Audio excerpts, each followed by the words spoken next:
No, this is not another video about the most famous attractions in London. In this video, I'm diving into some of the lesser known but equally exciting experiences that London has to offer. And by the way, hi, I'm Chris, a Danish bloke who used to run a travel agency that customized trips to London. So let me share some of the things that I think you need to experience when you visit London, whether it's for the first time or if you're a frequent visitor. First off, I'm going to recommend that you get out of Zone 1, the most central part of London. I know that if it's your first time in London, you might be drawn to Leicester Square or Piccadilly Circus and that you want to see Chinatown. And you totally should, but London is a massive city and sometimes it's pretty nice to walk around in an area where the cafes and pubs actually cater to locals instead of the tourists. So try going to areas like Primrose Hill, Greenwich, Highgate or Islington and get a bit off the beaten path. This public garden is set within the ruins of the Church of St. Dunstan that was originally built around the year 1100, but like so many other buildings, it was damaged by the Great Fire of London in 1666 and it also got destroyed pretty badly in the Blitz during World War II. It's a proper little hidden gem that's free to visit, and if you go on a weekday, you can sometimes have it all to yourself. It's super close to the Tower of London, which I won't feature in this video, but if it's your first time in London, you'll probably be in this neighborhood, so make sure to check out St. Dunstan's. One of my all-time favorite things to do in London is to go on a boat tour on the Thames. There are quite a few options when it comes to sightseeing cruises, but you can also just jump on the Uber boats. That's the one I'm taking here, and these boats are actually part of the London public transport network, which means they're pretty cheap and super fast. It also means that you don't need to pre-book a ticket, as you can just tap in and pay for the ride with your phone or a contactless credit card.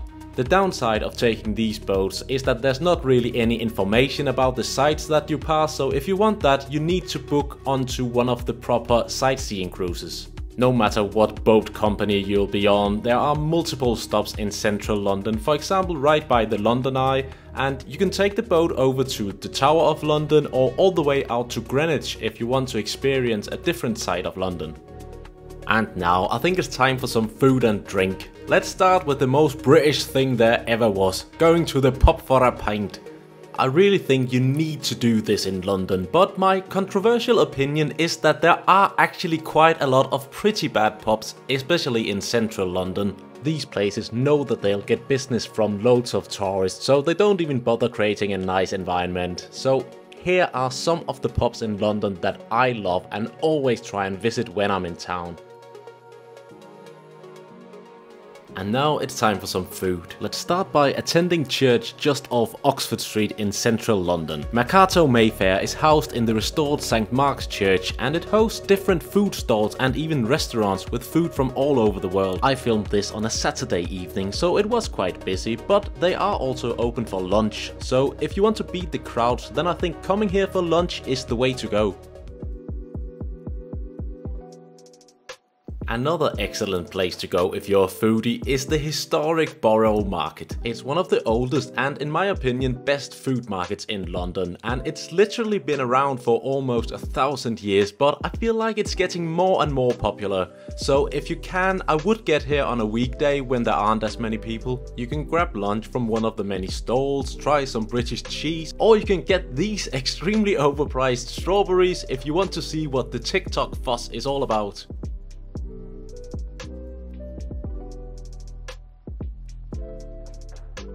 Leadenhall Market is a beautiful Victorian market in the city of London. It's been around since the 14th century and has an amazing atmosphere with its stunning glass roof and cobblestone walkways. You kinda need to know where it is because it's pretty hidden behind all the newly built skyscrapers in this part of London. There are plenty of shops, pubs and restaurants here, so whether you're looking for a tasty snack or just want to do a bit of shopping, it's a cool little spot to go. I like to get a drink in this pub and sit outside and just people watch. If you want to hang out with the cool kids, you need to head east. Brick Lane and the whole area of Shoreditch used to be a proper up and coming area 20 years ago, and it is still a super cool place to go if you're into that artsy and slightly hipster kind of vibe. Brick Lane is home to a lot of cool vintage shops and some of the best curry houses in London, and I know that sounds like a weird mix, but it's actually a super fun place to go and hang out for a few hours. And if you're a music lover, I'd highly recommend checking out the Rough Trade store, where they've got a massive selection of vinyl, merch and books.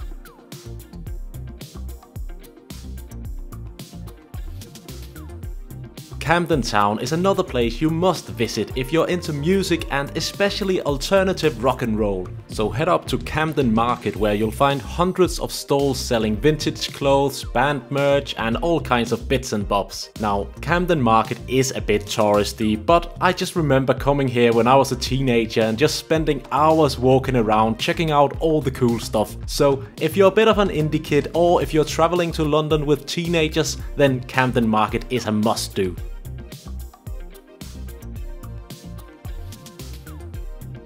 If you're in Camden, I'd recommend walking up to Primrose Hill and get a stunning view over London. The area itself is also super nice and it feels pretty residential, even though it's so close to the more touristy Camden Town.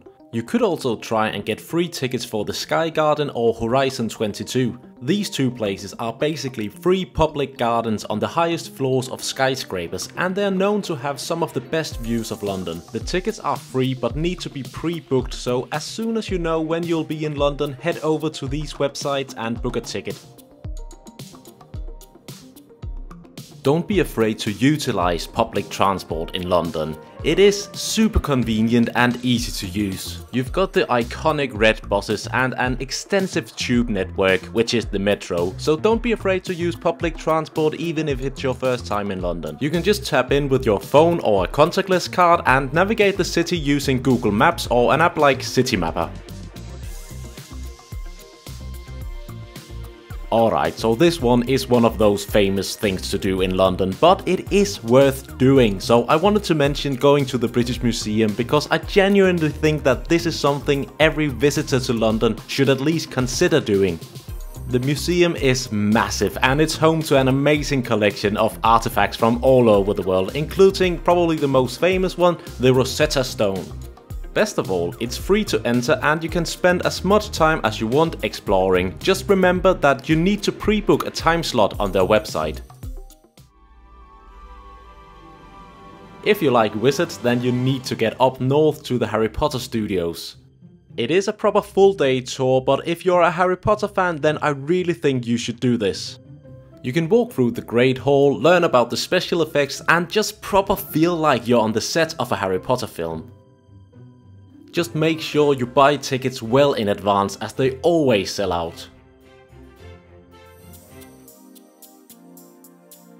In my opinion, St. Paul's is the most iconic cathedral in all of London. It's quite pricey to visit and it's also just nice to look at from the outside, but if you do pay, you'll be able to get up to the dome and get a spectacular view of London. Subscribe to the channel for more travel content, and if you enjoyed this video, please give it a like.